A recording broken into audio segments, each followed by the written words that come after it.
One of Columbia's oldest historical landmarks is on its last legs before it's torn down and completely redeveloped. City workers hired by Columbia Housing have begun to dismantle the buildings of Benedict Court and are bringing demolition equipment on site this week. Benedict Court was an affordable housing complex located right next to the Benedict College and Allen University. For the past 2 years, the 16-acre property has laid vacant and locked off to the outside. In 2019, after a horrific tragedy occurred, its 411 residents were immediately evacuated, leaving everything they owned behind. In the next 2 years, developers plan to construct a different style of neighborhood in place of Benedict Court. I mean, that's a part of like gentrification. So it's just like that's just what they doing. And I mean, I feel like gentrification is like a good and a bad thing because like you displacing other people, but at the same time you're making the community better. Benedict Court was home to low and moderate income families. Vice President of Development Cindy Herrera says Columbia Housing is now focused on constructing homes for residents with diverse incomes. When we do different levels of incomes on the same site,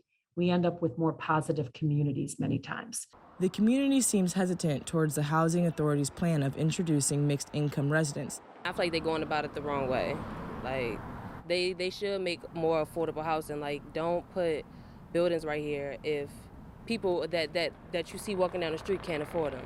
Columbia Housing states that transparency is key, and they will continue to provide long-term affordable housing. Instead of the 240 units currently in Benedict Court, the redeveloped property will have 360 for seniors, families, and the workforce. Columbia Housing will also provide rental assistance and fixed rental rates for most of the units. What used to be suburban brick row houses will soon be an urban design that is very different to what the community is used to. Columbia Housing guarantees that construction will be complete mid-year 2023, allowing for occupants to move in by the end of December that year. For Carolina Insider, I'm Maggie Davis.